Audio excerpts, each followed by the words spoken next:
Welcome, welcome, welcome. This is the Silent Film Group's creative commentary on the film Top Gun. Right now, I have a blank screen, and I'm going to hit play, and we are going to let the show begin. And I'm hitting play. Right now I have a black screen and it's hitting play.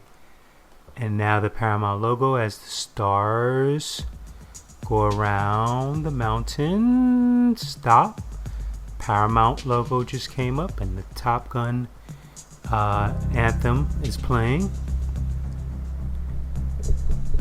Paramount Pictures presents a Don Simpson and Jerry Bruckheimer production. I'm just reading this just in case if you're trying to queue up and catch up with us. Tom Cruise, Kelly McGillis. Okay, well, I am watching this film for the third time recently after not seeing it for quite a while actually. The reason is because I decided that I wanted to catch up on some of the films from 1986, and I remember that this film was the #1 film at that time, and Top Gun, this is the film that actually launched Tom Cruise's career. Actually, I'll say skyrocketed his career. This is the film that made him a star. You know, you have a lot of actors that do a number of projects or television shows or films, and then they had that one film that just jettisons them, if I'm saying that correctly, into the movie making business, I guess, if you want to call it that. And this was that film for Tom Cruise. It also launched the career of Kelly McGillis. Also was a staple for Val Kilmer as well, and introduced us to a lot of the younger actors of that time of the 80s. Some of them you see later on in other films, and other people will just have disappeared.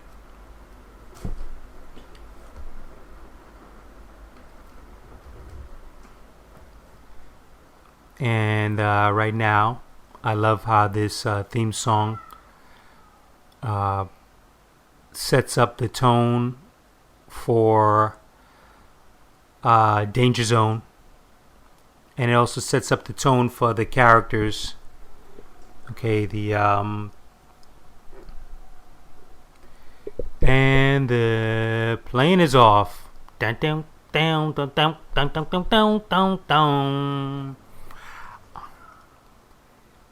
Now, keep in mind, this is an era. I don't know what the hell happened within the film industry where they started making these funky decisions, but this is an era where a film would definitely have legs. This film ran for a number of months in the movie theater. I think it came out either April, May, something like that, of 1986, and I believe ran all the way until October. Nowadays, films are lucky to run a week, and it's crazy because they have so many films that, in my opinion, I guess according to the media, that they don't do well.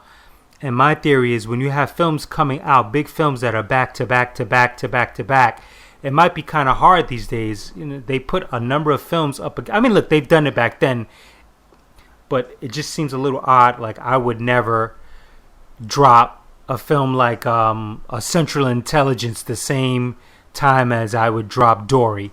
The Finding Nemo sequel or something, Finding Dory. It just seems like you're just asking for trouble. Okay, now we're inside the Ghost Rider, This is Strike.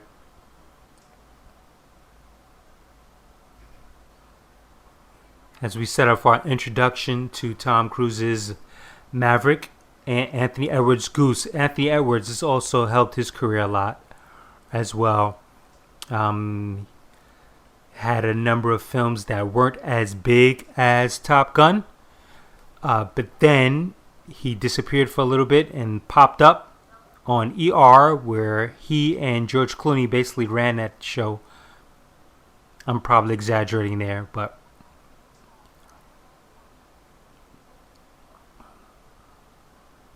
all right. This is the introduction of these characters. I also found it ironic. Well, actually, let me get into the third time that I watched it, which was last week. Like that makes a difference to you guys. Sitting with my nephews, and I wanted them to see this film.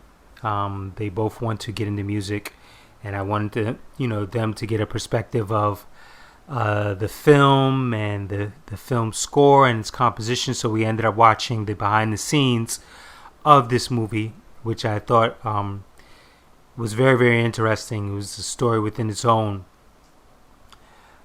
And also wanted to see if this movie held up, in their eyes.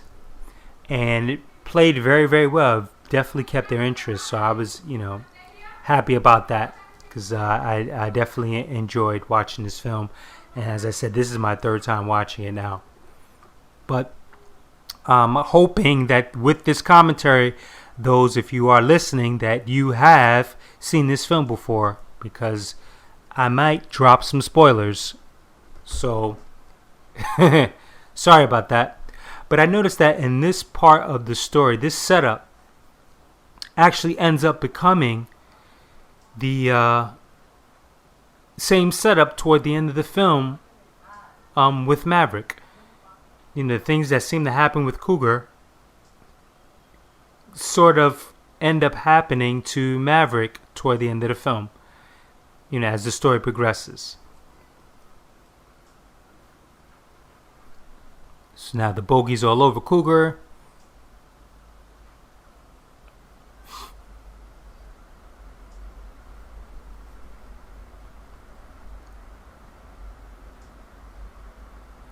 And I know that they were talking about making a sequel to this film. And they had been talking about that many years ago.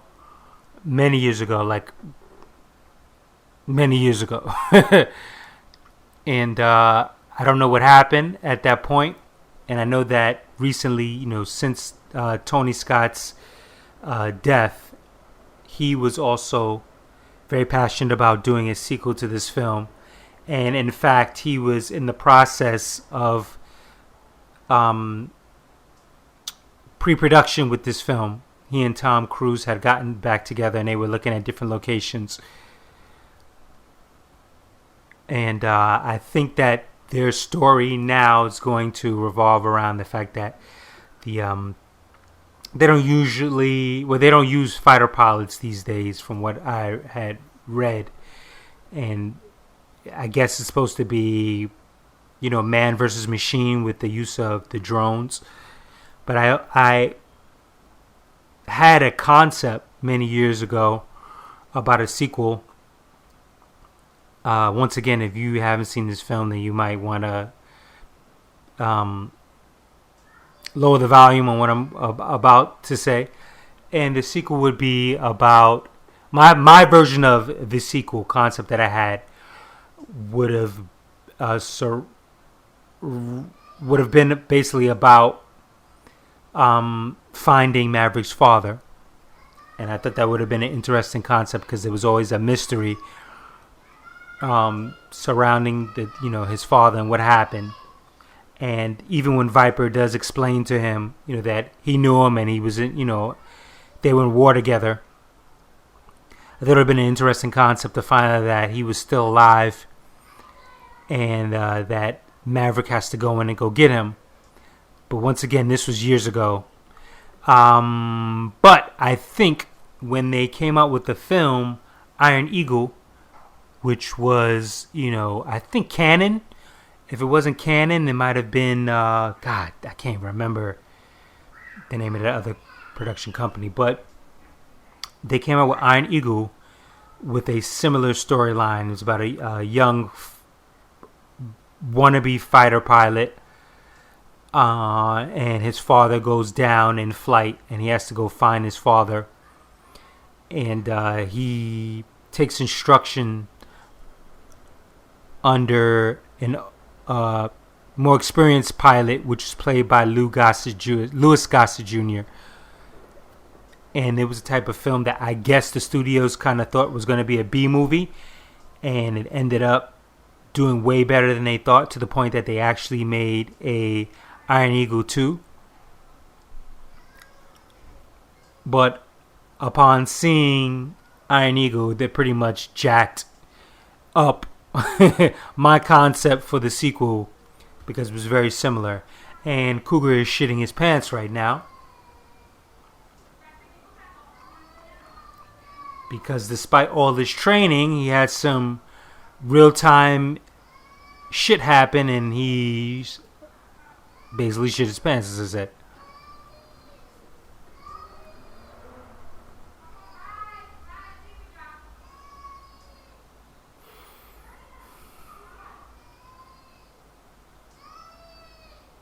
I love when he goes, "God damn it, Maverick!"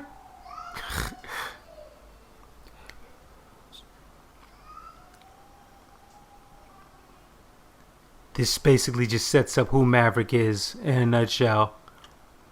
The on the edge, over the edge pilot.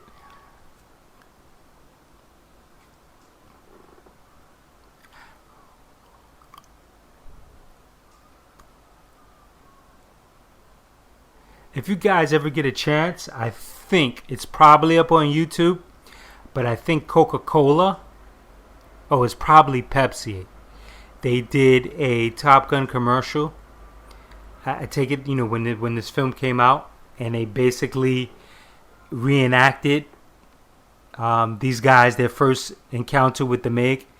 It's a really corny commercial, but it was just how telling, how popular that this film was back in '86. It actually was the top grossing film of 1986. And like I said before, it made the career of Tom Cruise. It actually, it put him where he is right now because of this film. And if you get a chance to watch the behind the scenes of this film, Tom Cruise had come off of making the film Legend with Ridley Scott, Tony's brother.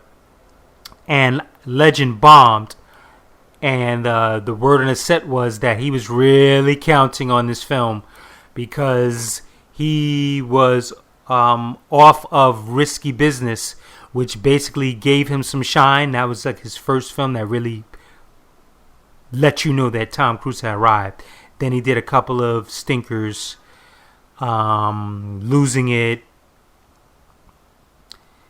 with Shelley Long and some other cats. And I remember Legend, and they both tanked. And Legend, of course, now is a fucking cult classic. If you haven't seen that film, you should check that out. Maybe if you guys like this commentary, I'll do that commentary for Legend in the future. But right now, I'm trying to stay with the theme of 1986 and see how this goes. I haven't done a commentary in so long. I did one for one of my feature films, and that was probably the last time I said to myself that I would do a commentary, because I don't like talking too much about the behind the scenes of how I made the film. I just kind of like let the films speak for themselves. I do enjoy maybe speaking about the energy, of the film, like the fun stuff that happened on films behind the scenes, rather than talking about, I took this camera and did that and did this. But anyway, I thought that this commentary would be something fun that I could do, or something interesting. I don't know how fun it's going to be after, when you people listen to it. This is like one of my favorite scenes, when he's like, still can't believe I gotta do this.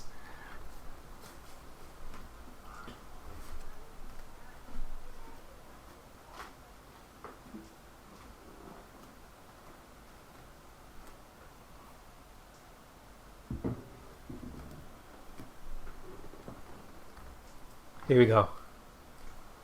Miramar. I still can't believe it.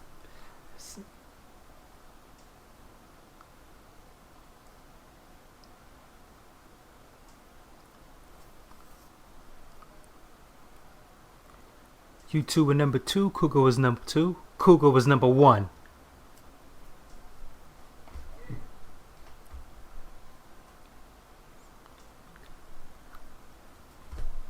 Love this line.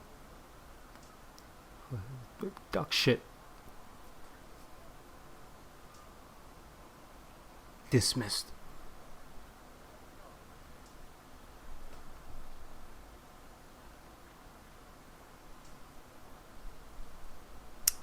Here comes that theme. This is a fucking movie that makes Tom Cruise look cool.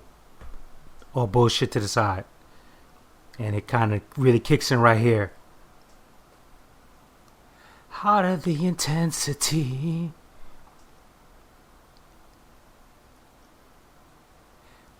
In the behind the scenes, there's an interesting story behind this song and how it landed in Kenny Loggins' lap. I actually thought he wrote it, but he didn't.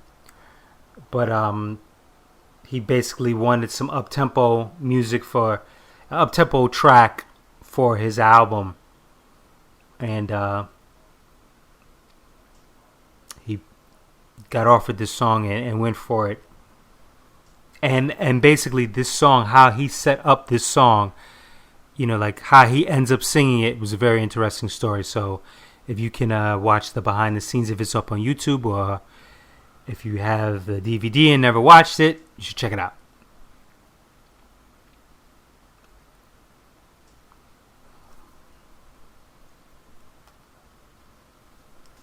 Michael Ironside, one of the coolest mofos out here, with the coolest voice, or one of the coolest voices in the industry, I guess. And cool ass Tom Skerritt.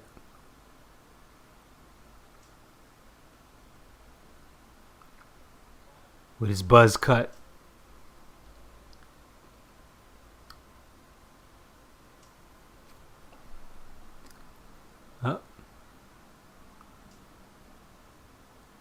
The competition. I remember upon seeing that, I wanted to do that with the pen. And I learned to do that with the pen. Val Kilmer.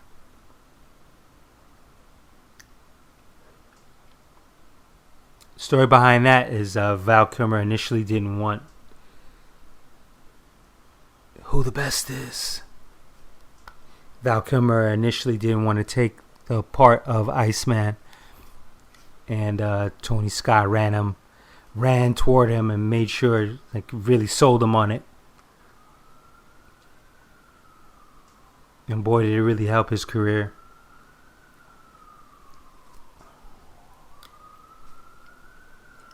Because he was actually another one that had some decent film work, but they weren't really popping off. If anyone's seen, oh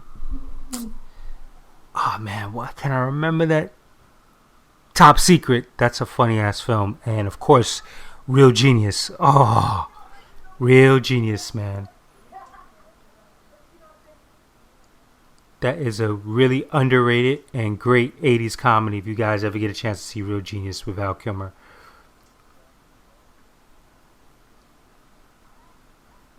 Stupid ass laugh. It's funny because when he does that laugh, I really thought when I was watching this, I was like, all right, this movie's going to be kind of corny. And speaking of corny, this scene right here, this bar scene when he meets Kelly McGillis's character, I thought this was the corniest scene of the entire movie, and I still think is the corniest scene of the entire movie, and I will explain as to why when it happens.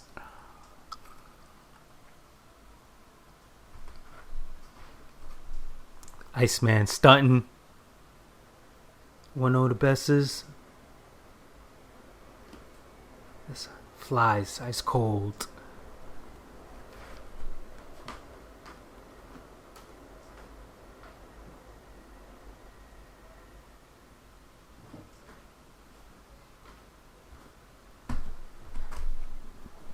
Rick Rossovich. Another guy whose career got popped off of this big time. Even he'll tell you that story in the behind the scenes.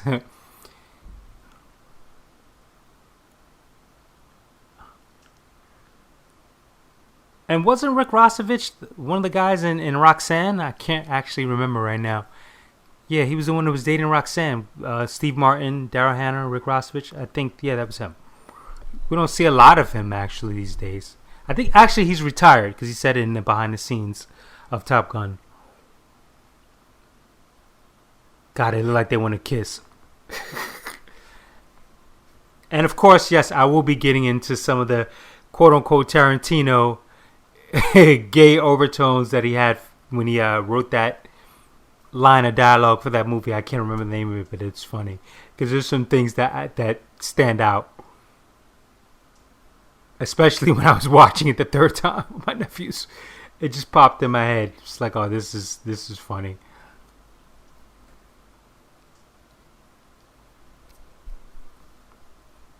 Damn, this soundtrack is good. That's Tina Marie.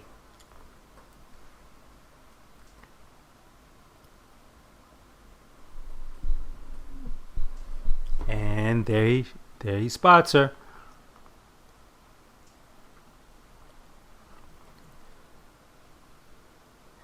Here we go, folks. And boy, this was one of the more popular scenes of the film, at least, according to whatever.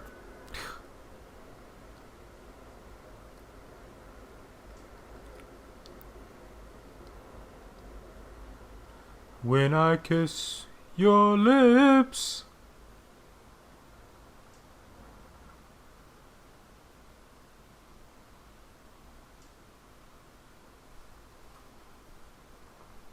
Baby.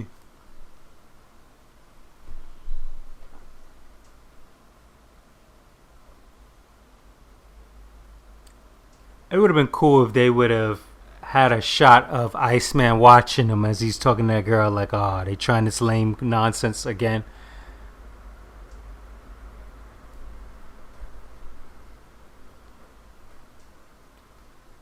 Sit down. All right, here it comes. Here comes the part that fucks the whole shit up for me right here.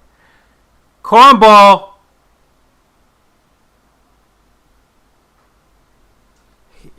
That is the worst. That fucking shit right there is the worst. Single-handedly. Baby, baby, I get down on my knees for you. I swear, he sounds like freaking Frank said Bates, Frank said Bates, Frank said Bates. Baby, baby, I get down on my knees for you. Frank said Bates, Frank said Bates. That single-handedly fucked up the whole shit for me. That whole little stupid scene.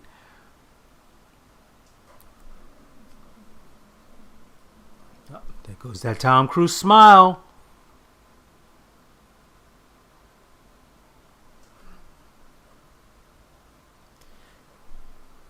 This swing and a miss.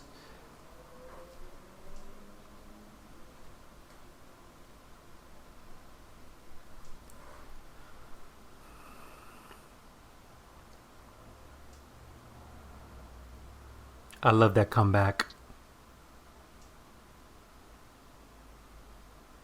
And this setup was so perfectly because she just shitted on him without knowing that she'll be kissing his ass later.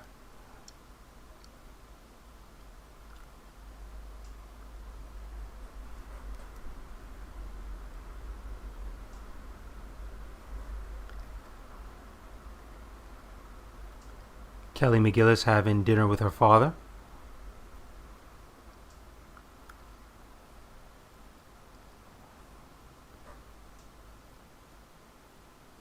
Well, that's legal now.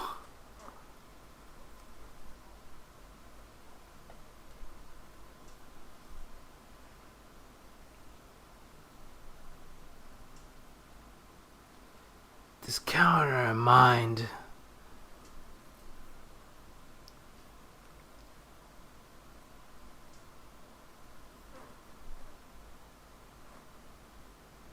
Making a mistake with that older guy.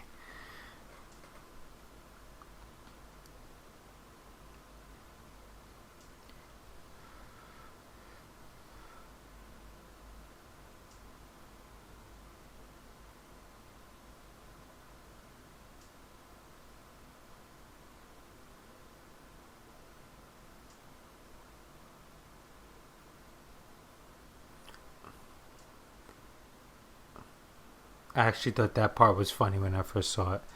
But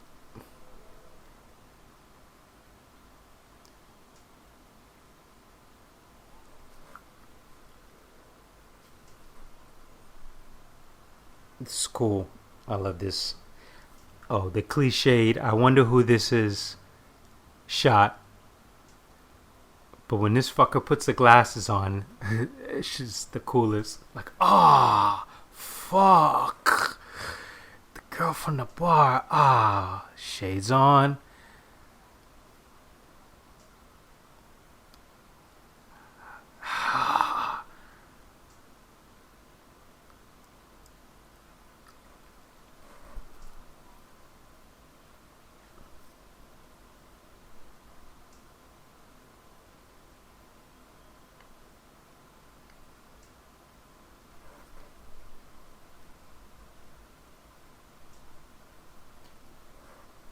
I just caught a blooper. My man, I think that's Adrian Pastar. Right there, he has the shades off. He had the shades on, shades are off, close up, shades are on again. Now they're off.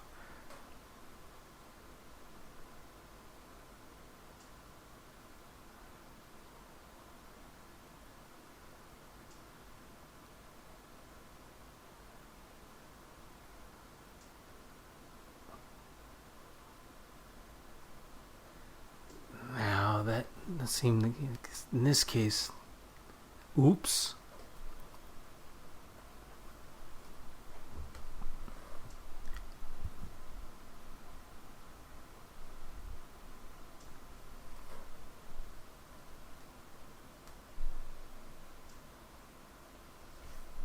Oh shit.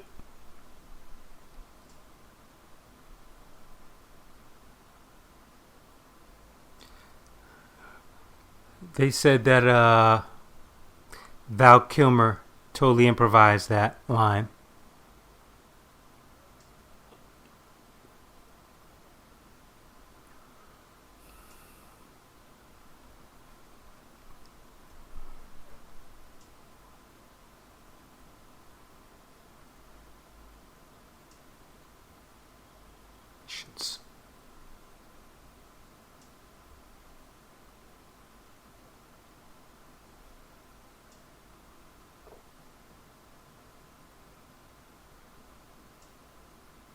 And now the tables have turned.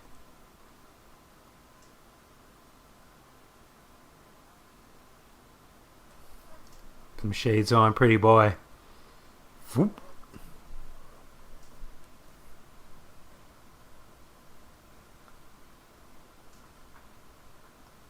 Oh, she kissing them balls now.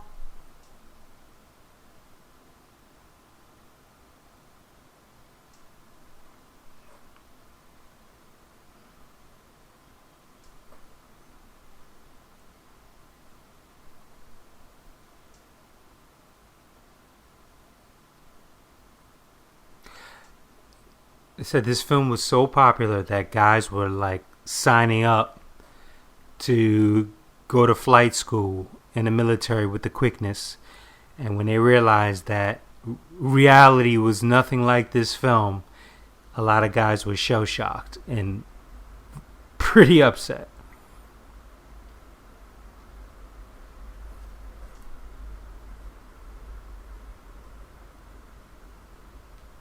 He was doing just fine. Just fine. I want to kiss you so bad, man.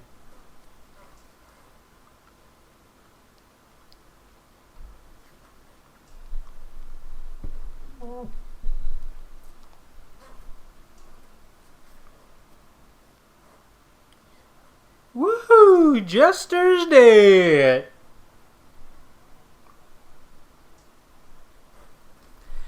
I got him. I got him. He's on my tail. He's on your tail, coming hard. I'm just going to leave that on the table for you guys.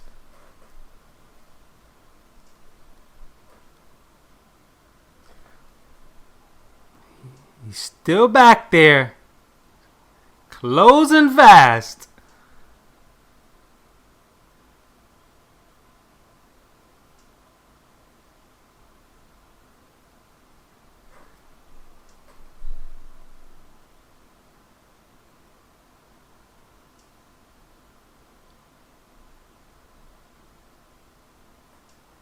Damn, the music complements this film so good, so well.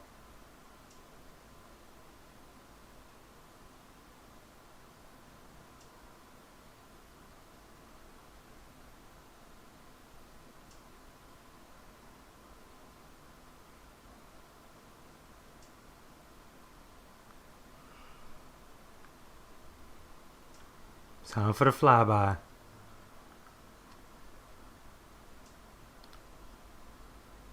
Zoop. Played you.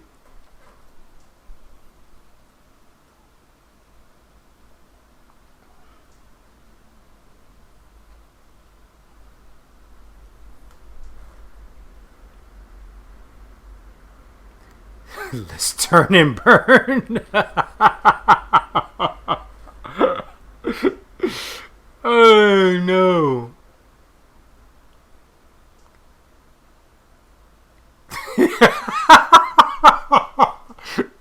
He's going vertical, so am I. Oh, shit. He's going for the hard deck.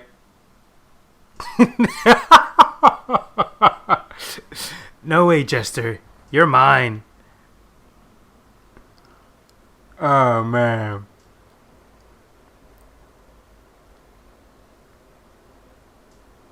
And the name of this track is Take Me On Your Mighty Wings. Hilarious. No, no, no, no, no, no, no. That's right, get your butts above the hard deck.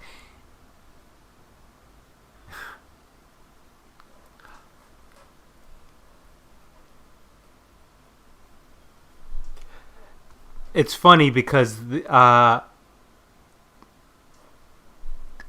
dawned on me that, unless I'm incorrect, at the end of this film, that it is Maverick's plane and Iceman's plane that buzz the tower together at the end of the film.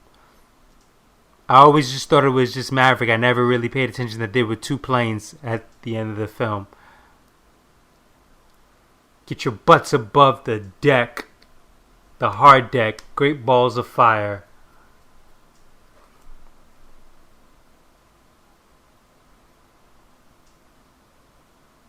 Where to go? That was me, dickhead.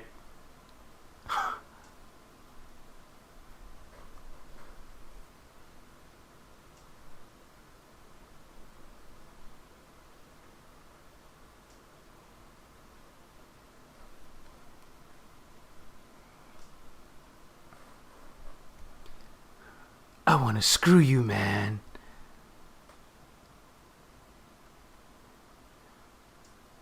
That's right. I am, man.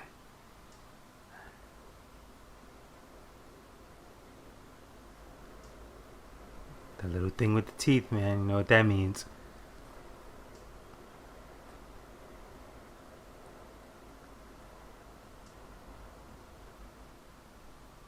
It's like a fighter's military bathhouse right now.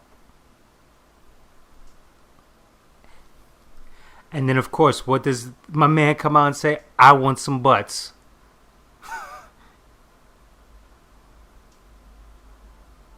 The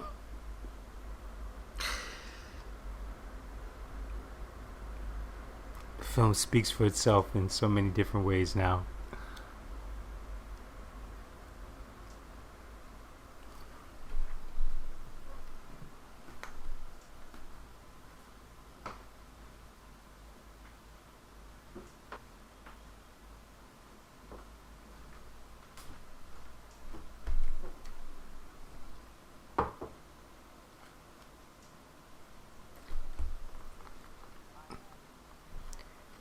In my sights.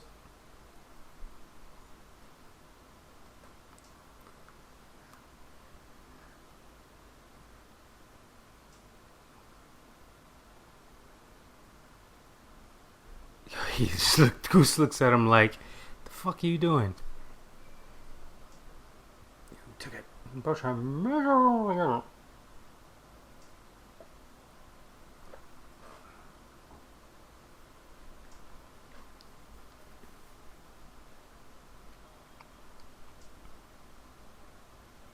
And then this is also the setup, the side narrative between the relationship of Maverick and Goose.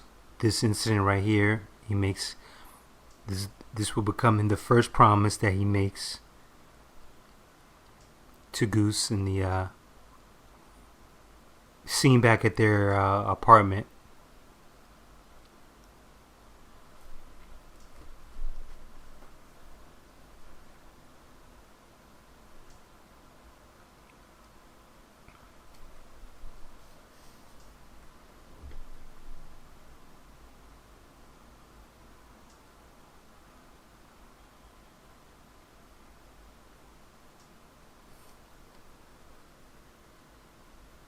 Oops. Flew his old man.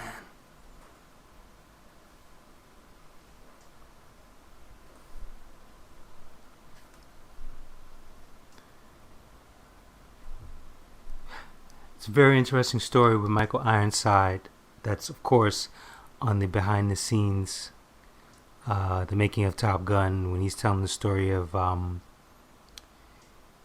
him not feeling comfortable in the shoes of Jester.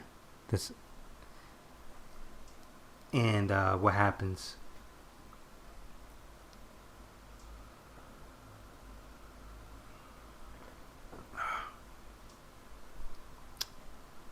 Yeah, here we go.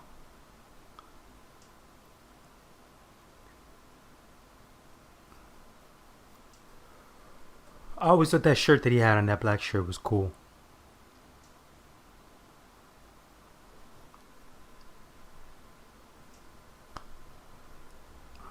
Make the first promise coming up.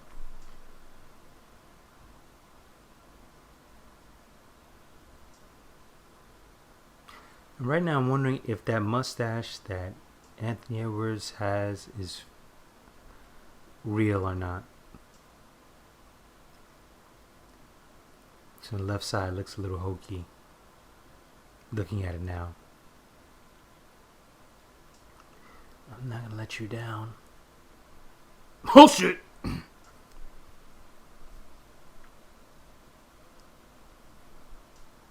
Tom Cruise smile.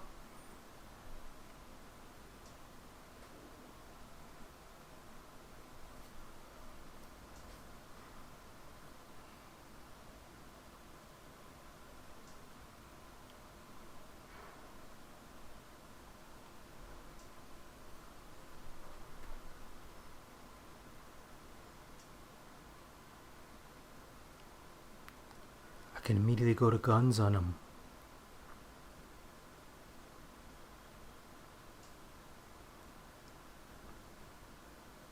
It's funny because she's like,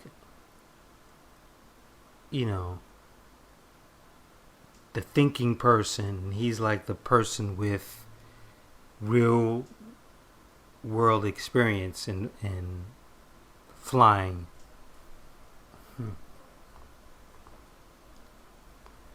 Ass dinner. Just shows just how slick females can be. She's playing him and then actually writing the address. Smooth move. See if he can keep his mouth shut.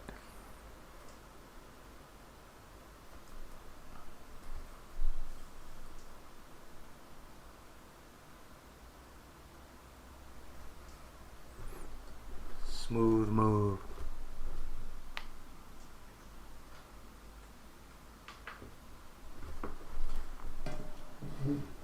One of my favorite lines. As simple as it is, I just like this. Good burn, I'm F. Slider.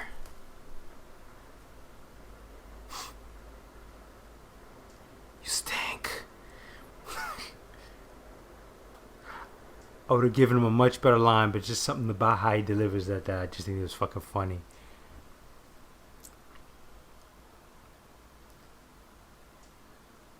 And of course the song, Playing with the Boys, volleyball.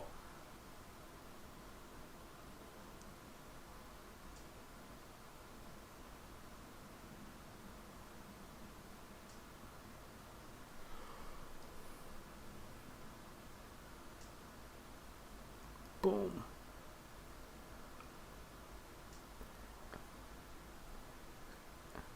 When he does his little turn, that's hilarious, and there's a story with that.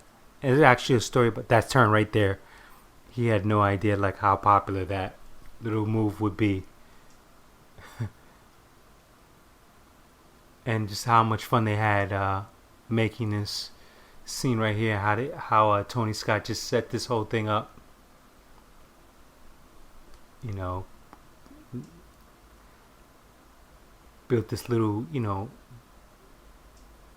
volleyball location for them. Boom, let the cameras roll, and the guys just, went to work.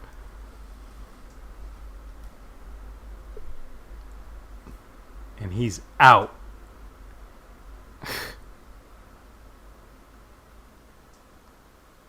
Mother goose, you pussy!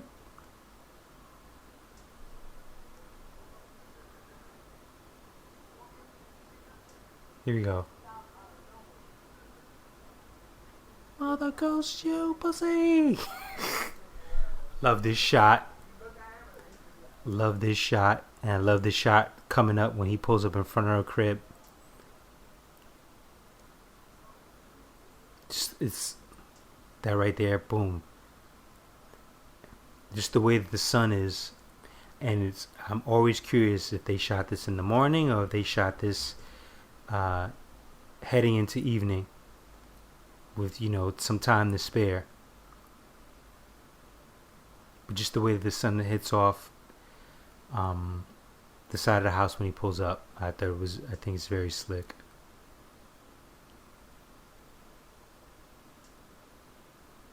This movie does make him look cool, man. No joke. See, the thing that lamed it out is the way the dog is. The dog never barks. The dog walks by him and then he doesn't bark at all. That's not usual. With a stranger, even though dogs, or animals, they do have feelings for different people and feel them out, of course, but it's just funny to me.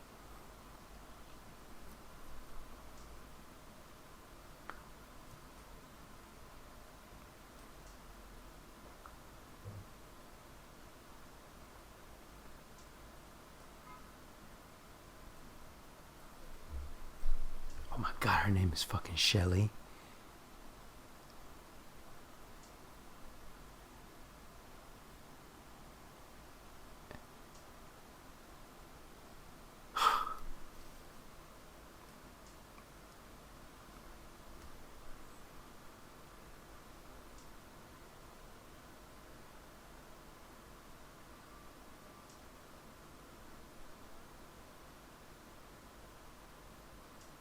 You always seem to get what you want.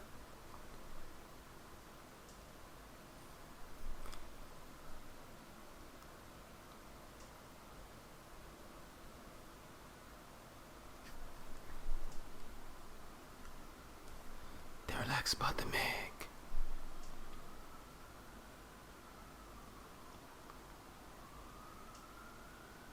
She gonna give me that tail.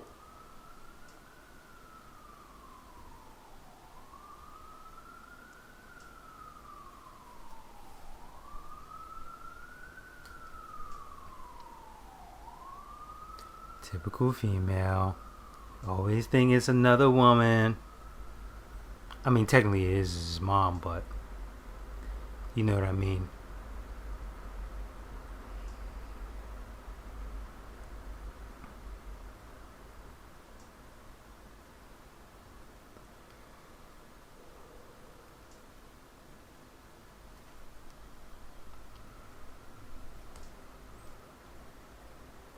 In Georgia.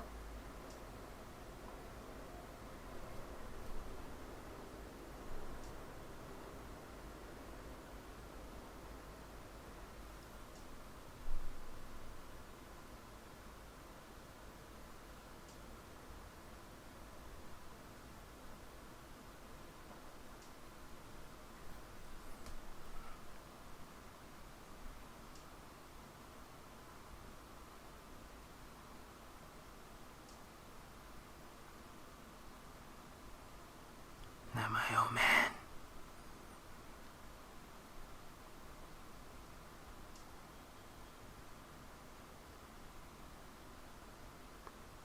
(1965) and this film came out in '86. Wow.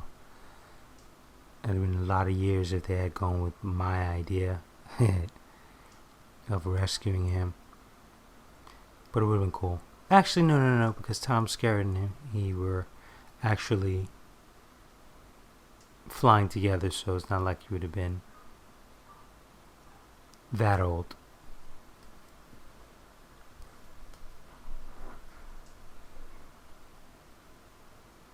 Bow, bow, bow, bow, bow.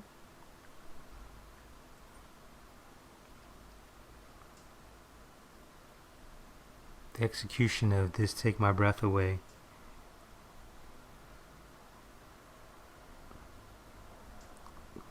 It's very nice. Very sexy. The whole build up.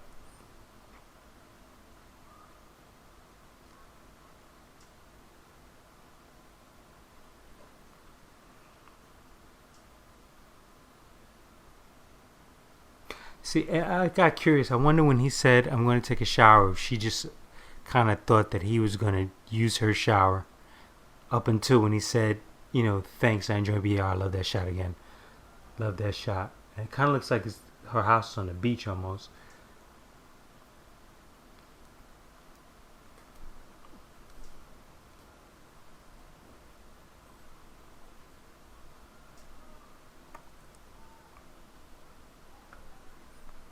Now she's dressed up almost like a dude.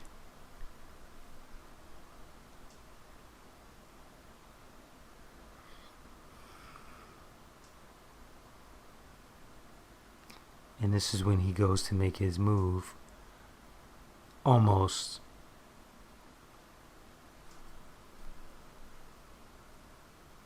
Of course, it's always about you, isn't it?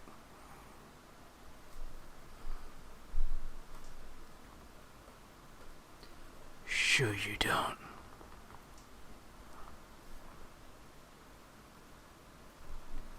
Shelly, sure you don't. That's what they call you. Sure you don't, Shelly. Another fake mustache.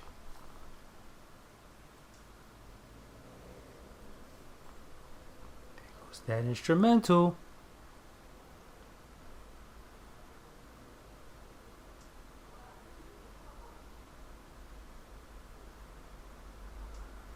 As long as you have that hat on,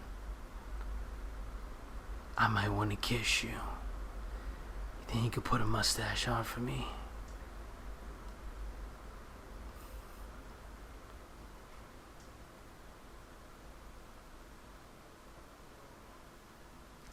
That instrumental matches perfectly with the romantic play with those two.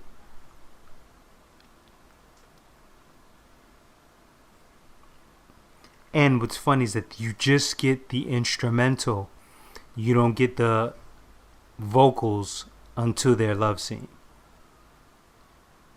So it is a, that romantic, play back and forth between the characters and also with, the viewer. And this was the introduction of Meg Griffin. Oh my God. I mean, Meg Ryan. Oh my God. Oh my God. Meg Ryan. She was a soap opera actress, I think in General Hospital, one of those soap operas. And she came to read and they cast her. But that's funny. I said Meg Griffin.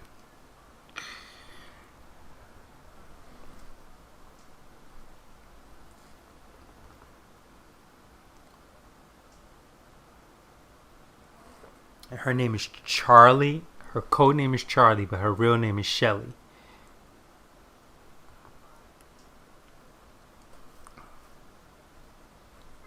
You made a bad choice. This is basically, we got your information and we shit on you part.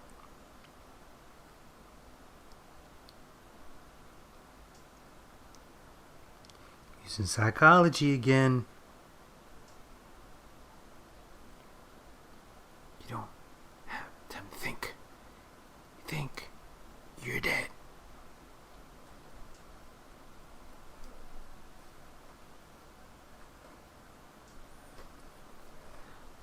That's what I tried to tell him. It's dangerous. But I want you. Her glasses are the worst.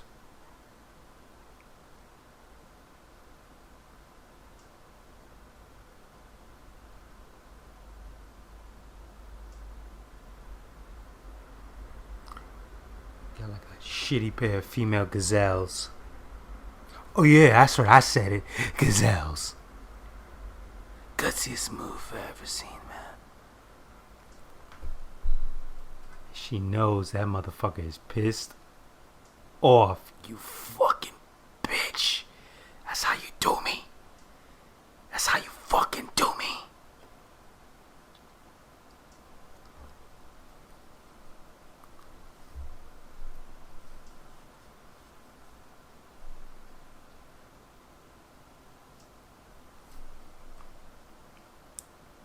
I'll have you know.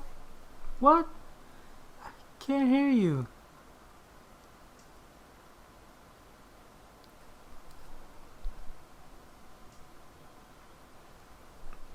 What's funny is that I had a similar situation happen to me before like this. Very Top Gun-esque. Cliche.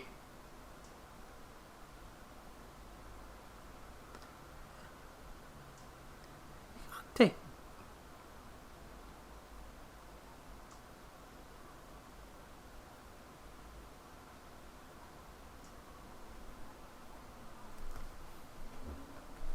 I see some real chins.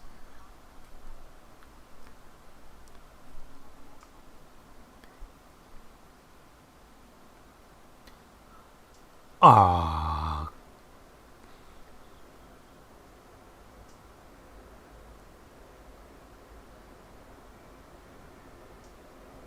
Now see, we get a little bit of vocals, we get the humming, which we didn't get before.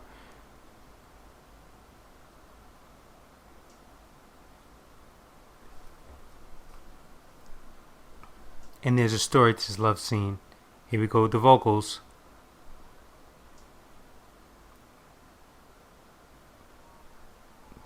I really do like that lead-in.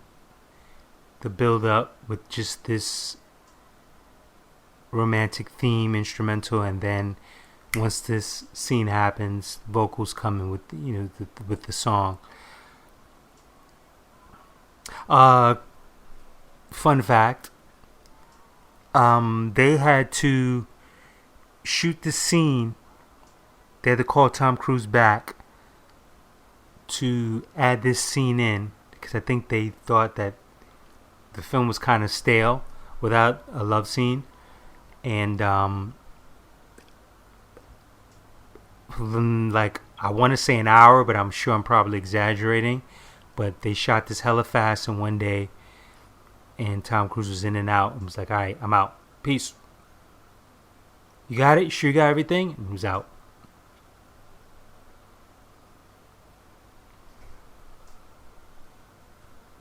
And I think, damn, I'm probably wrong. I was going to say I think Kelly McGillis was doing Witness, but I think Witness was out before this film. I just remember them saying Witness, but I think Witness was how they found Kelly McGillis. Something like that. Tagline. The Need for Speed. I don't even understand how that shit became big, but it is. That's a fucking corny ass quote. Sorry. But it works for this film.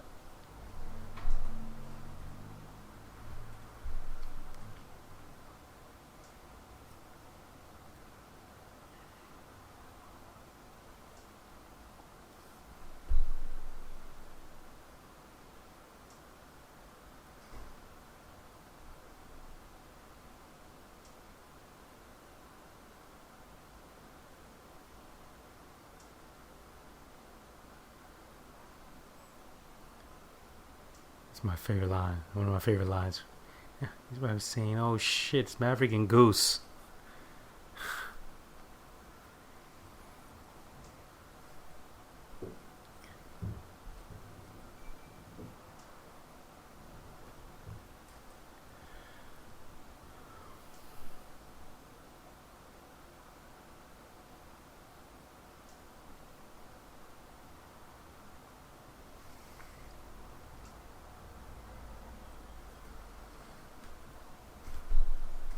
And this is the setup for the second promise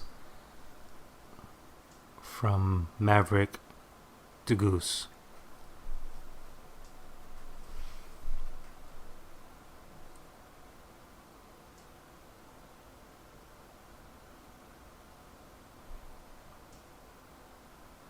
Hollywood, you're looking good.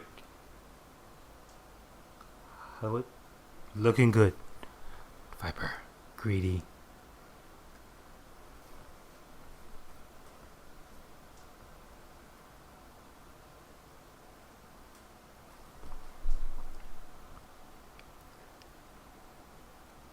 Now, here's another thing that I just noticed. Is that even if he got Viper, he still was going to get in trouble. Because he left his wingman.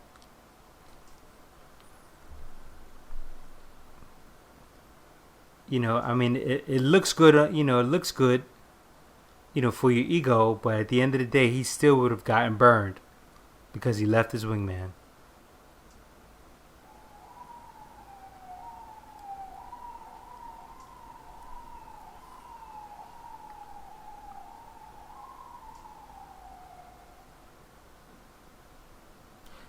This kid's good. I love that line. It's coming up.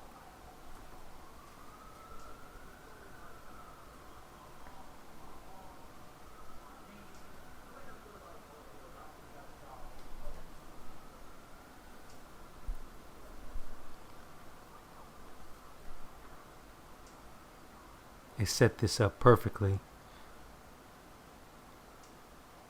I think that I don't know, I just have this feeling that within this story that Viper and Jester set this up knowing that he would take the bait, or chance would be that he might take the bait.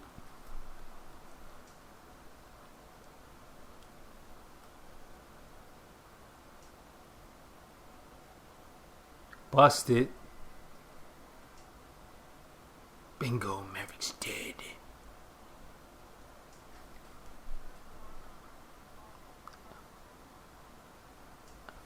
I'm sure Jester got great joy out of doing that.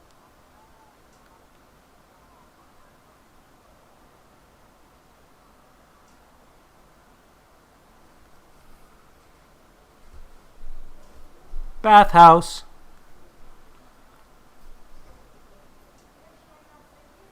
Until if your wingman. See, he still would have gotten his chops busted.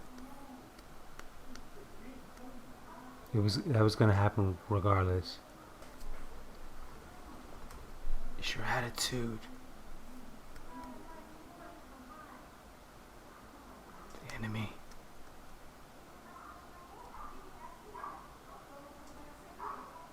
And like you. Whose side are you on? Walk off again.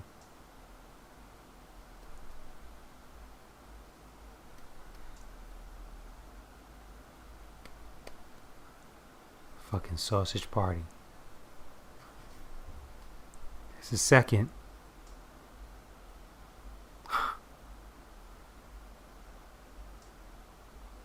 I know.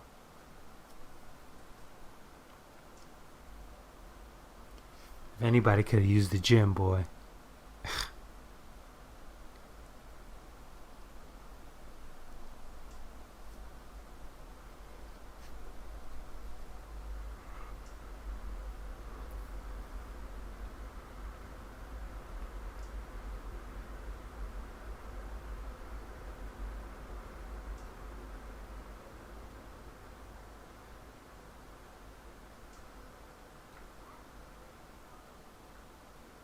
Is that same black shirt? It sure does look like. I wonder if they shot this scene in the earlier scene when he was talking with Goose at the same time. Or this was something extra that they put in. Maybe that after Goose left and he was sitting by himself, maybe they also add that in. You know, and use it for a cutaway. And I swear it looks like Meg Ryan has a wig on. But I guess, you know, that's just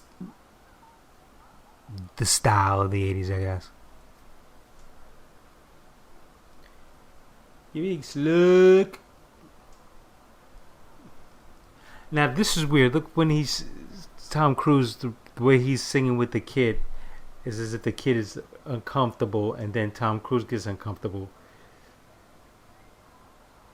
And when they come back, he will not be like interacting with the kid, with that young boy that's sitting on top like he should be. Hearts breaking wide open.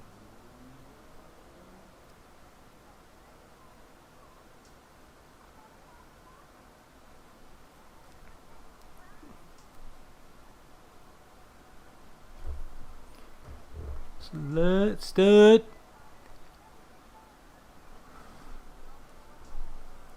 Now watch the way Tom Cruise interacts.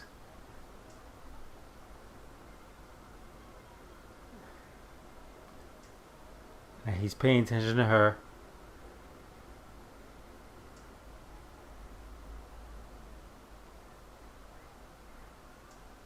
I don't know, just something that just looked a little off. Like, Shorty just looked to the left and was like, yeah, I'm over this scene.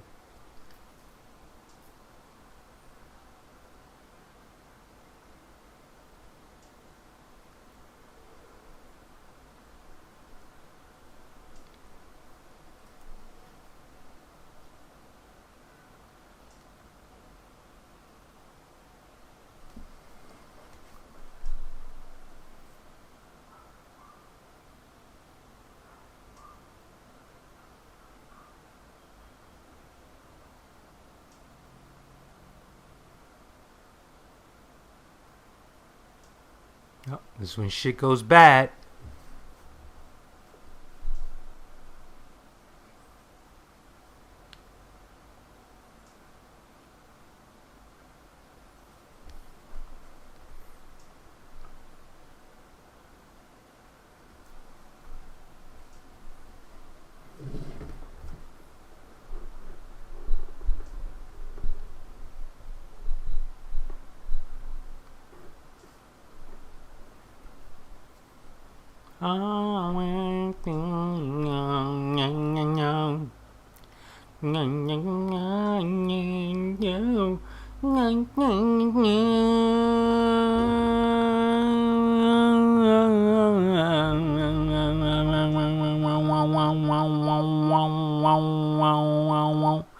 some reason, I always like that line. Just a walk in the park, Kaczynski. Mm.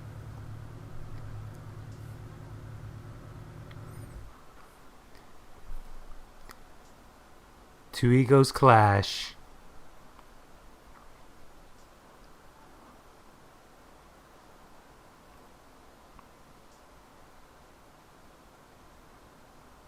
It's funny when you watch a film, after the first time, it always seems to fly by very fast.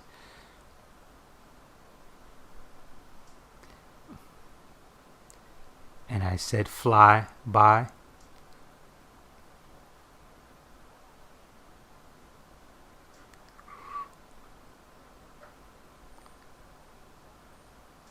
And it's funny, it's because Iceman's eager to do well is very similar. His competitive nature is very similar to Maverick's, and thus causes shit to go bad, if you ask me, in my opinion. He's quote unquote cock blocking.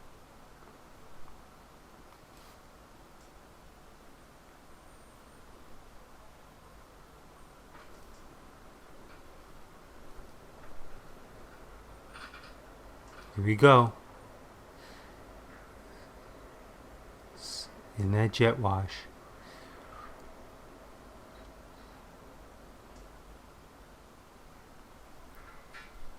Boom. Boom.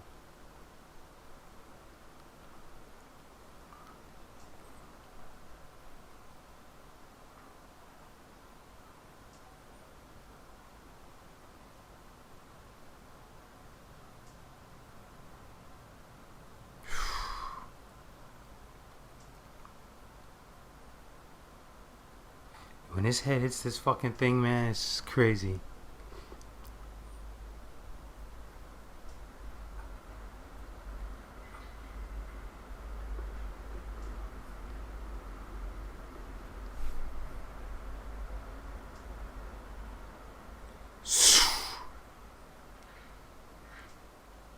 Bow. Ooh.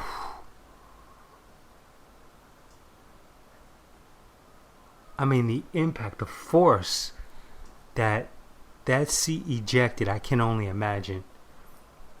I could only imagine.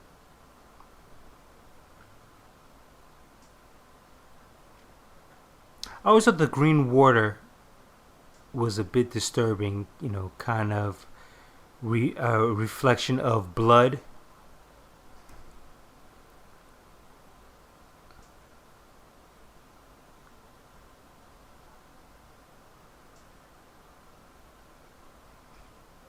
I can only imagine, man, that the force of that ejection seat.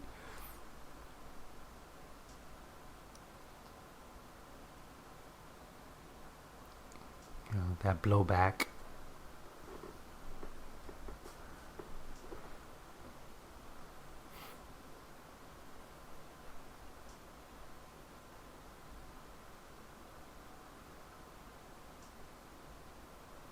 And I'm actually curious, where is that green? What is that green from? Because we didn't see the plane splatter into the water.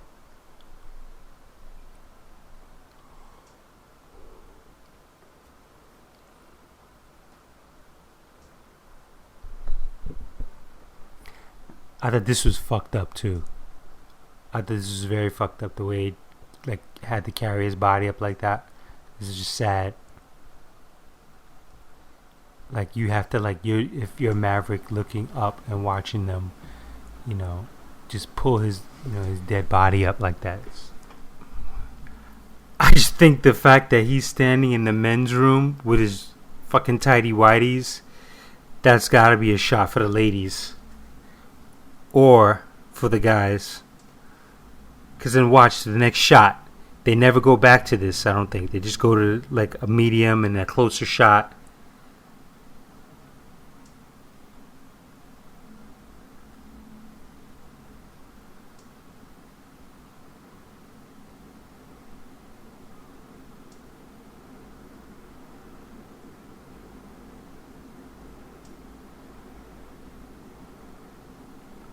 It's cold that he just when he tells him this line, you gotta let him go. Coming up.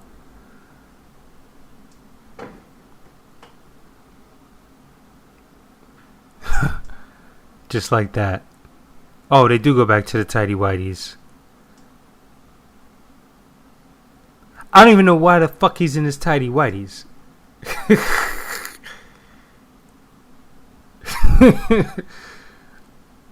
I mean, it's probably fresh off the crash, but alright, enough of the tidy whities.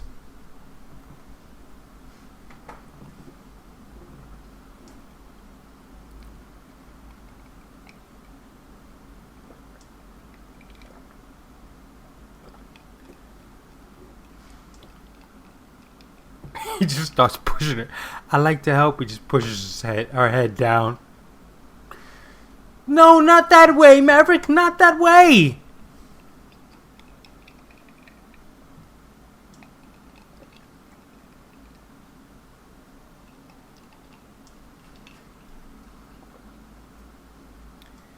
That Porsche's bananas.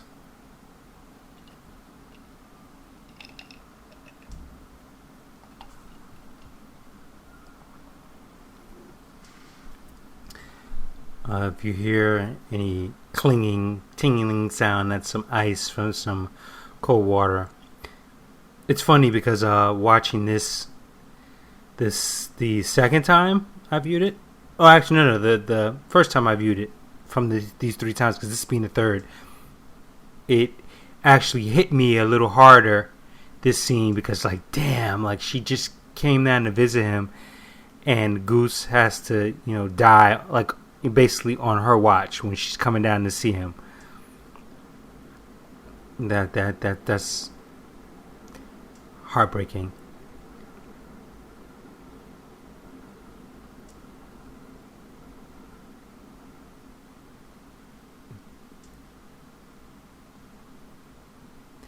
Now with those dog tags, remember those dog tags, because I will make a comment something a little later that I actually disagree with in the film. Well, I say it now because you've seen the movie. I disagree when Maverick throws the dog tags in the water. Every time I see this film, that is one of the things that I would not have done in this movie. I wouldn't have made that decision. And his little boy is sitting there too. That's so sad.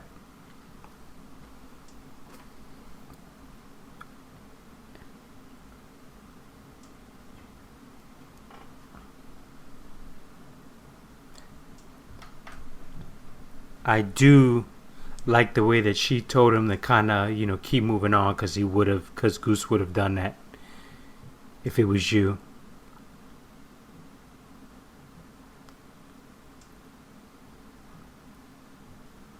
You would have flown anyway. You would have hated it, right? But it would have done it. And they could have totally written this where she's just the angry wife who's really mad at Maverick, cursing him and hitting him and all that. But they did it the other way, and I thought that was classy, because it says that she was used to the lifestyle and the risk that were involved in this journey.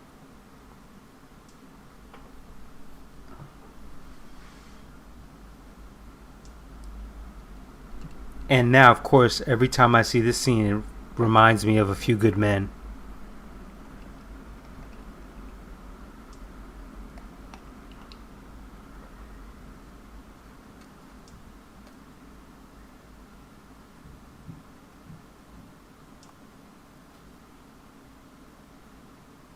Of course he wasn't at fault. It's fucking Iceman. Fucking Kazansky. You're a fucking Kazansky, man. Let's get him up there as soon as possible.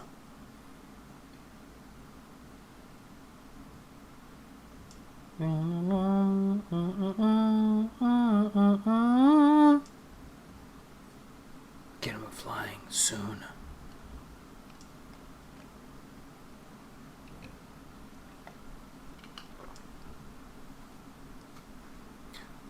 That's when the black guy gets played again. Get at him, man. Get at him.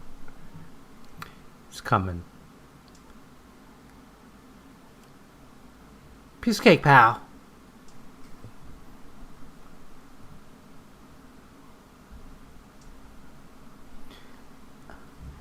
I think this dude's name, if I have it correct, is Clarence Gilliard Jr. or something to that effect.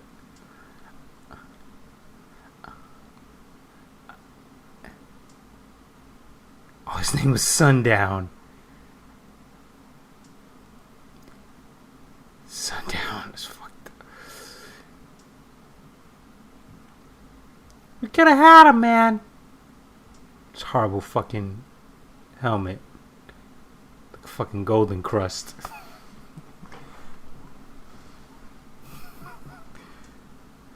Fire when I'm goddamn good and ready.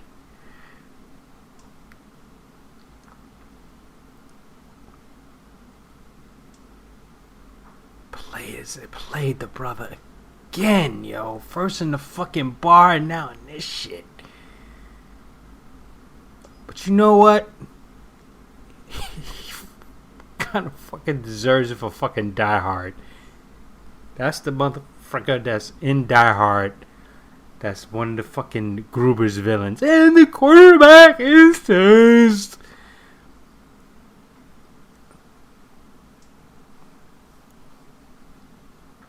So when he got it, it's like I felt bad, but not that bad.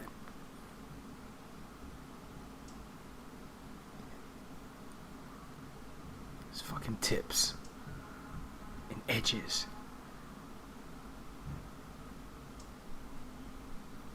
It was my fault.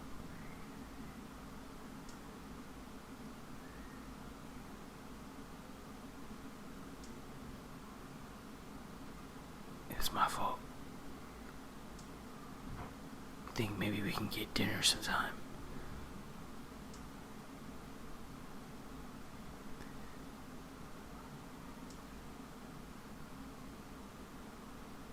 Hollywood. Fucking snitch. Wolfman. I keep calling him Hollywood.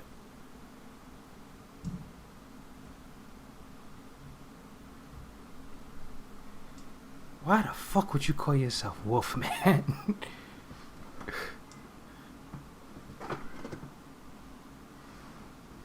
Obviously, he was calling her. I guess the secret is out.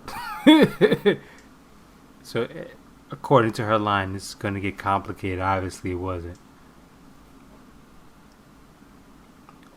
Or they cut out the scene where Wolfman catches them doing the do.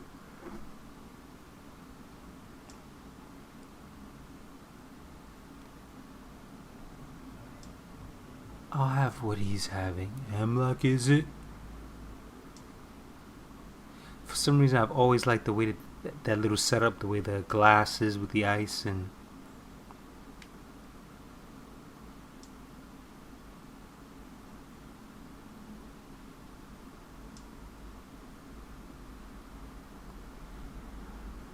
But I wasn't gonna leave without saying goodbye.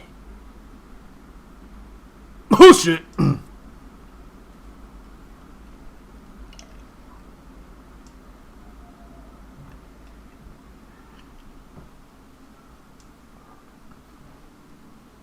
In my skin.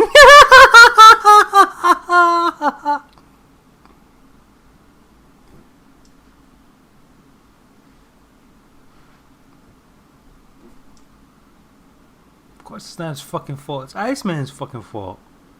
Selfish bastard.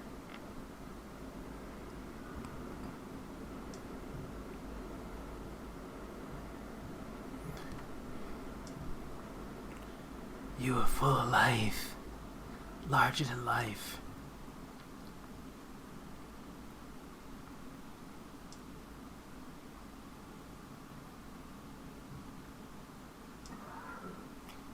Does anybody understand this motherfucker lost his best friend?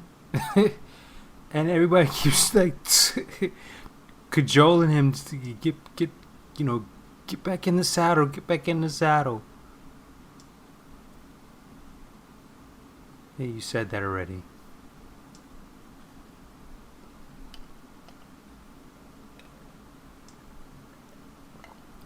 Wow, he said, mind your fucking business. That's what he said. You've already left.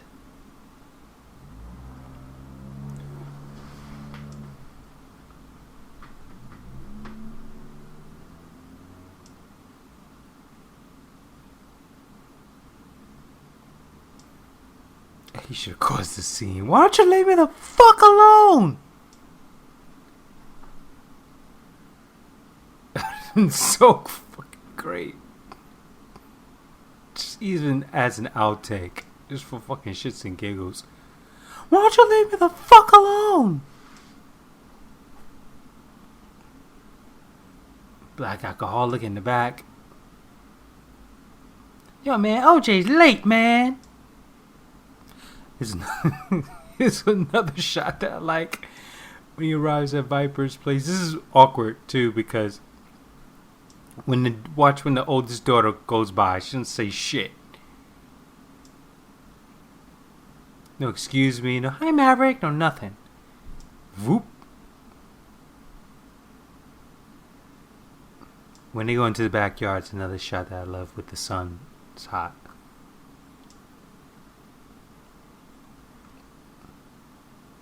And the second time around, this is when I noticed that he's looking at the picture as if it's a picture with Viper and his dad.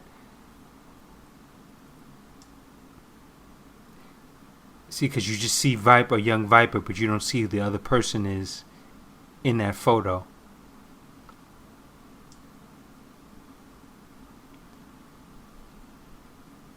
And damn, man, his place is just littered with just photos of military. It screams military. Saying he looks at the photo again. I'm saying that's what makes me think that he's in the photo with his dad. Because one, it made him take off his glasses. Then he looks at it again. Then he looks at it a third time.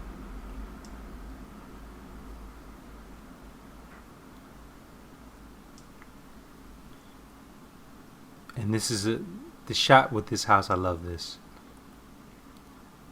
It's classified. The way that the water is reflecting that sun, man.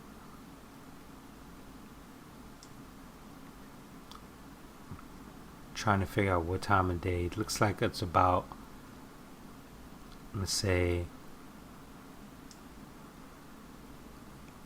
11 o'clock Cali time when he shot that. I love this setup. This is a nice frame. The house and the two shots and the two trees. My options, sir.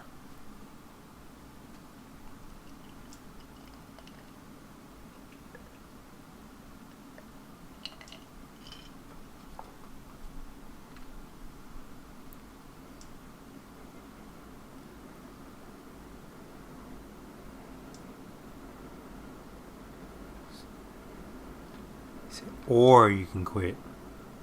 Or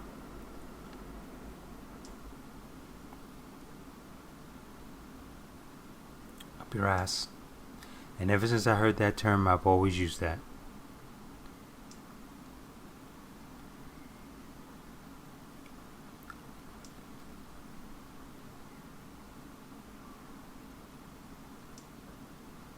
I'm not gonna blow sunshine up your ass, Maverick, but I'm gonna blow something else.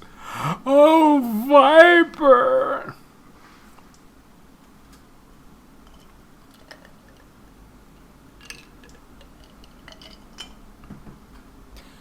They may call you Viper, but you're hung like a python.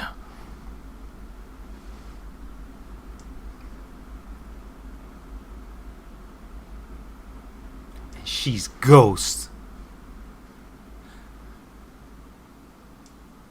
Sun hitting that again. Reflection right off that house. I love that shot. Curious as to where the hell they shot that. I need to dig deeper and find out. And that house, if that house is still there, it's Probably a fucking Edie's ice cream parlor right now.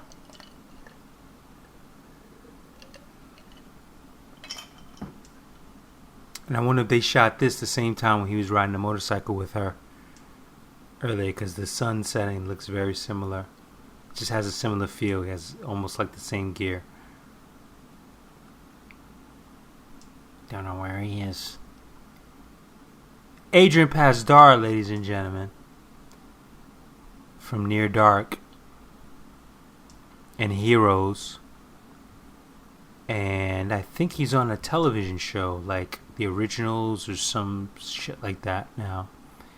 Married to the Dixie chick, Natalie Maines. Oh, I love you, guy!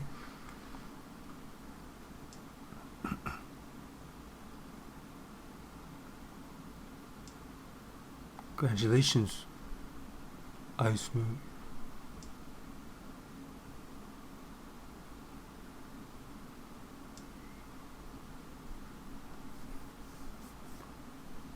Now this part right here, you can tell that he's cut out for this shit, because when they call his name, he just jumps to it. He goes Maverick, boom. He's like already on it. He, so he still has an instinct for. Watch this. And here he comes. Calls name Maverick. See, instantly. That right there kind of said like he still has the taste for it.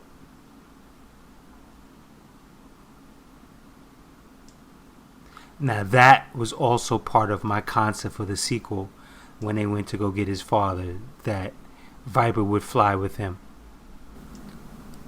By the way, did anyone notice the Goose look-alike standing behind Maverick when he got his orders? Go back and check it out. It's like the ghost of Goose with the thick mustache, looking like the lead singer from Queen.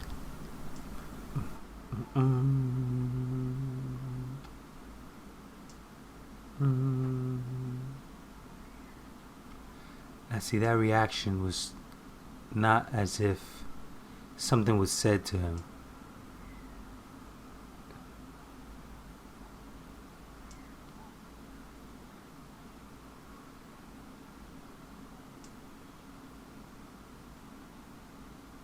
Motherfucker's sweating.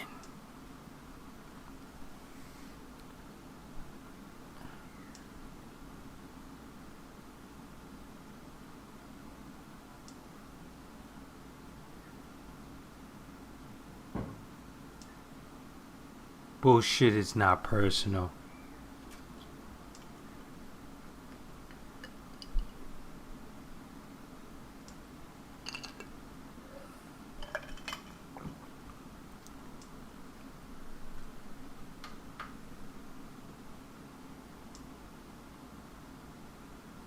It's not personal. But I love the guy. I don't want to see him take flight. I want him grounded. I want him grounded and pounded by ice. Man.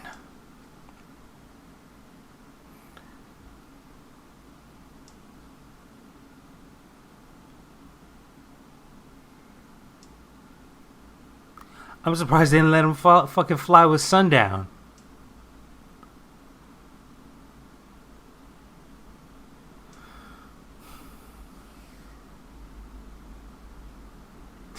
His name is Sundown. Oh shit. Fuck, pick that name, yo. I'm just thinking about that. What a Sundown. And his writing was the only lettering that was in black. Go figure. Sundown.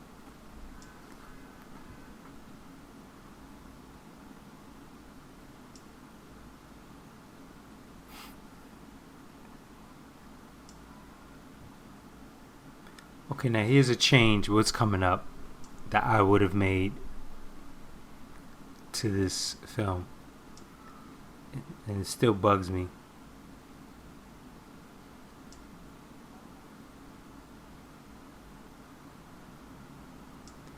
He said, "Wood, you got him? Not yet. It must be close. I'm getting a hard on."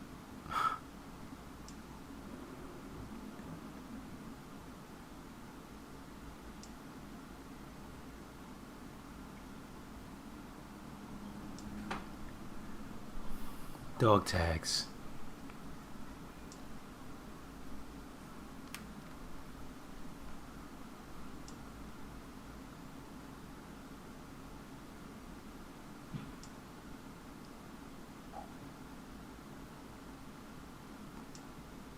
Got 4.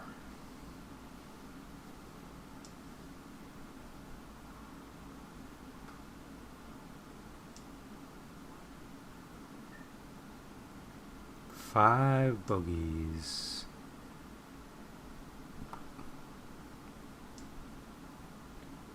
Too bad they didn't ever fucking learn the flyby from Maverick. If anything that they could have taken from that shit was that. Sap.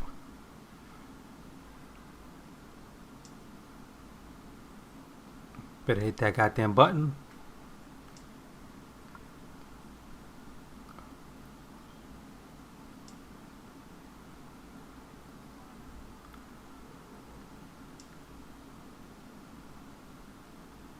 It.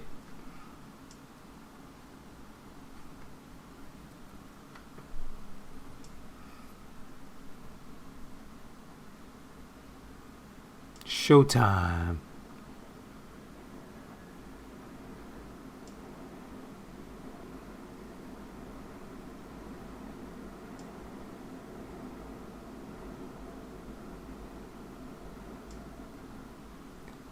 He takes off and spins as he's taking off. Interesting. For someone that's, a little shell shocked.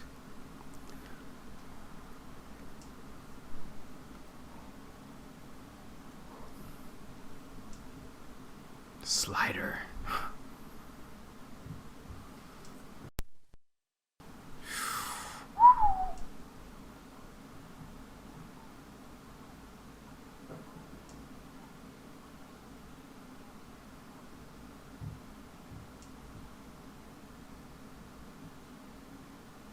Maverick Supersonic.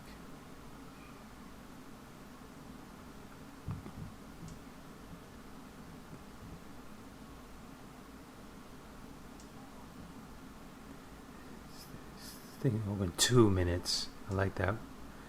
It's gonna be over in 2 minutes.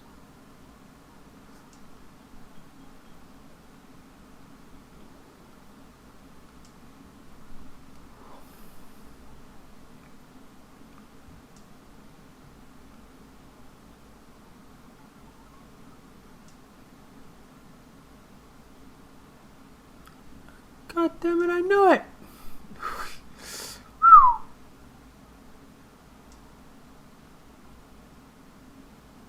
Okay, right here, it's coming up.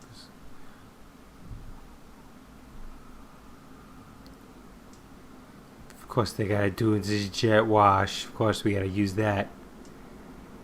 As if we didn't see that shit enough already. So he has to conquer that beast.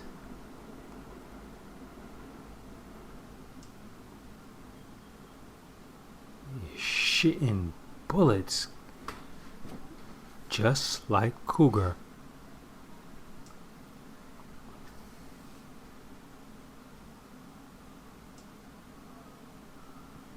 I knew it!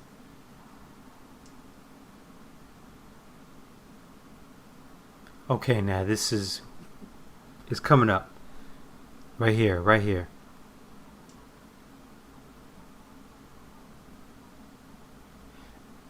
Now, I thought...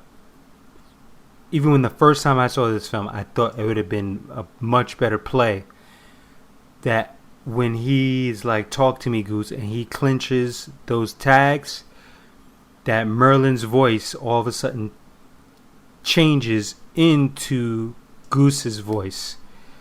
I thought that would have been a sweeter move. Because he even said it, "Hey, talk to me, Goose." The moment he clenches his fist, you just hear it. It's kind of, you just hear Merlin's voice just kind of just changed, slows down, changes, and then just becomes Goose's voice, and then it kicks into gear, you know, as his transition. Like, all right, I'm waking back up. I'm in this thing.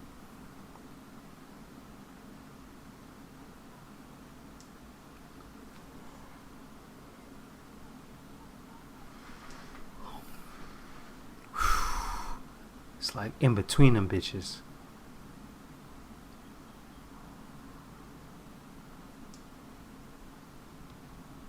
His eyes are open. Oof.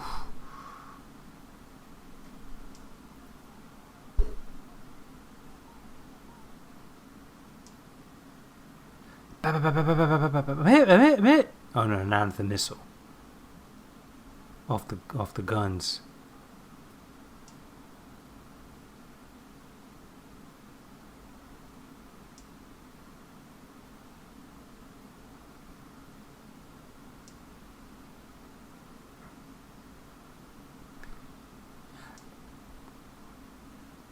I just had a thought. We never really find out who or what country the MiGs are from, or who the fuck the guys or the MiGs are. They're just there.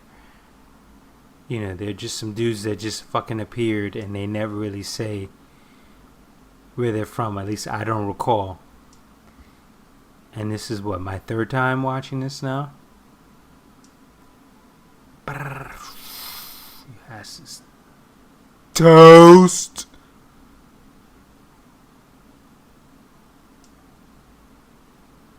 Hit him.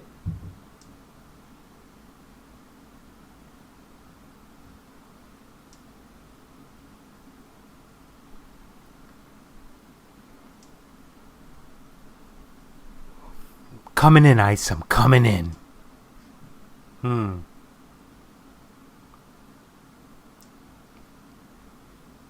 Nail him. Shoot, Maverick. He can't get him off his tail.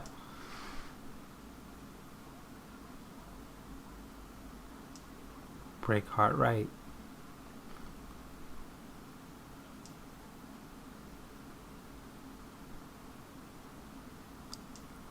Missed him. Damn it.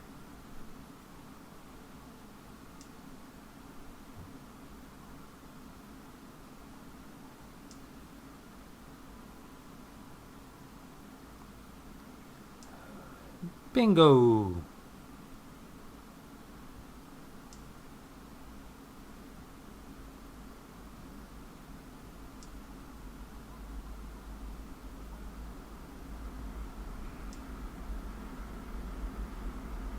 You're gonna do what? I love this is coming up. I'll break hard, I'll fly right by. You're gonna do what?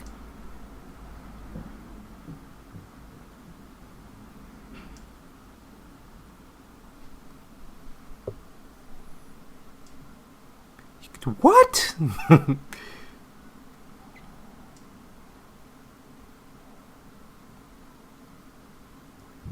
Bye-bye. Lock, and here you go. Zap. Over. Brrr. Zap. Your ass is toast.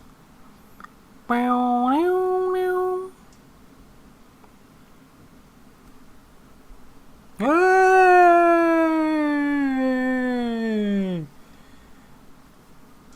It's gonna be fuck time in the old bathhouse tonight, boys! Bring your hard dicks and bricks.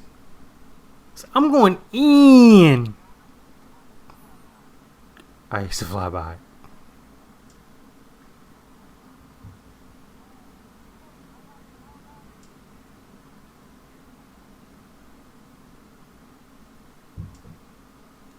Yep, they both. That's both of them.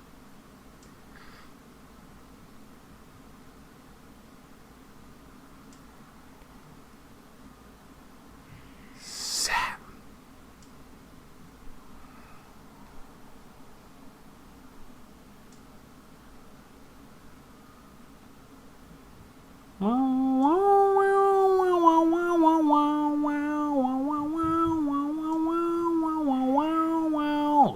Pete Mitchell's Maverick.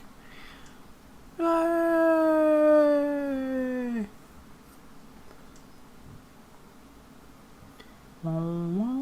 come they just have Iceman and fucking whatever the fuck the dude's name is? But he has his full name.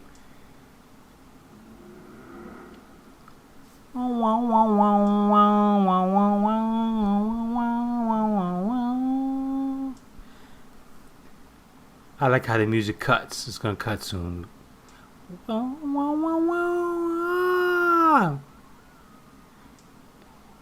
Fuck the Shawshank come at. Cut. Here we go. You're still dangerous. You can be my wingman anytime. Bullshit. You could be mine. Come give me some of that lovin'. Yeah! Yeah! Fucking Tim Robbins just like crawled out of fucking Shawshank and appeared in the fucking film. I like really don't recall seeing him that much, if at all, until the fucking end.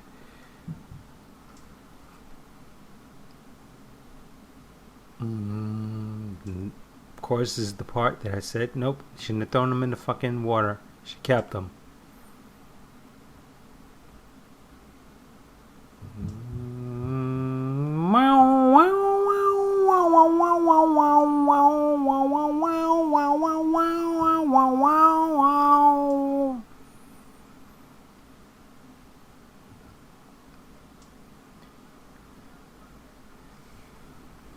This motherfucker's got the Oval Office fucking head.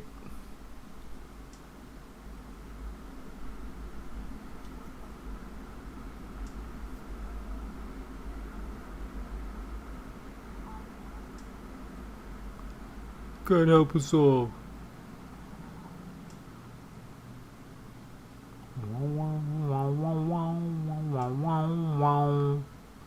And I think that's where the sequel is supposed to pick up with Maverick as an instructor, teaching the new pilots and the technology. And I believe I read somewhere that he is now close in age, if not the same age as Tom Skerritt. Tom Skerritt's Viper character is in this film. So if they're going to do it, be a really nice time to do it. But I know Tom Cruise is doing fucking films back to back to back to back to back to back to back. The man's got no quitting him.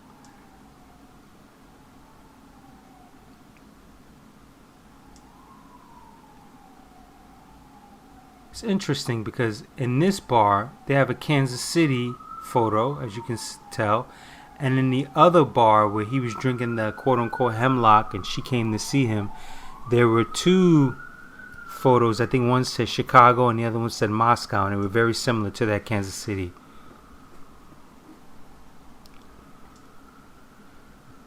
Gone, gone, gone.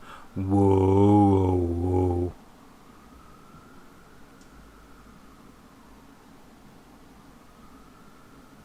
Tom Cruise smile.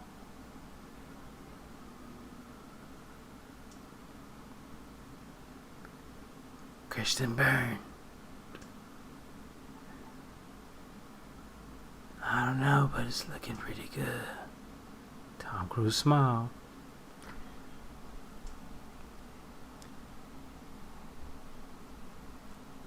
Pretty far.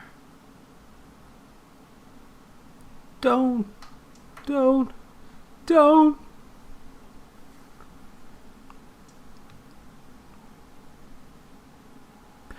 Baby. Just so you know, after this film, I believe Kelly McGillis came out the closet. And I guess that's what Tom Cruise can do to you. Oh! Bring back that love and feeling. Whoa, that love and feeling. So, and as the credits roll with the fuck is the name of the song? God dag.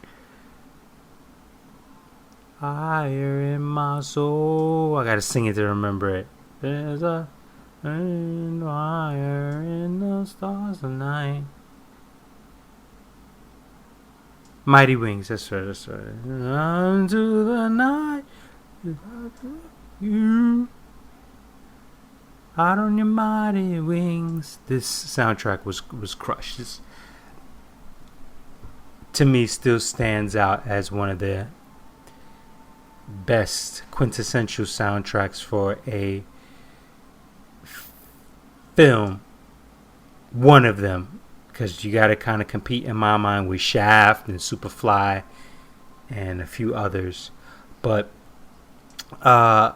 one thing I want to say is that they never, well, I'll say currently, they don't really focus in on the motion picture soundtrack albums anymore the way they used to. You know, like, this was a very popular album, to the point that Berlin, well, the gentleman that produced Take My Breath Away, won the Oscar, and there's a whole backstory in the behind the scenes documentary, if you get a chance to check it out. But, and as you can see, technical advisors Peter Viper Pettigrew. But yeah, they don't, you know, like, maybe in the 2000s they start really focus. I mean, as technology changed and music changed, and there was no more, you know, the old ways of Billboard, this, that, and the third, you know, the way they would track albums and things of that nature. It's changed so much, but they stopped focus on soundtracks, you know, and there were a lot of movies that had some really hot soundtracks. You know, I know, like, going into the 90s, you know, one that comes to mind is like the New Jack City soundtrack, the Five Heartbeats soundtrack,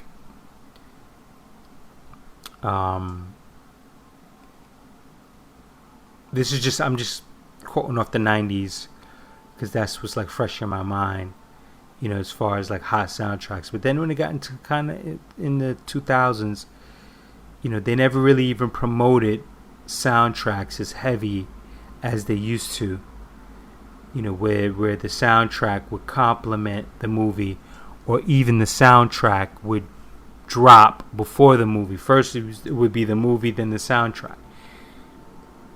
Then they got, you know, like in the 90s, just to my knowledge, in the 90s, the soundtracks for certain films would drop before the film. So, but that concludes my commentary on Top Gun, and I hope this was somewhat entertaining in the most, you know. So, talk to you soon. Russell, Sound Effect Group.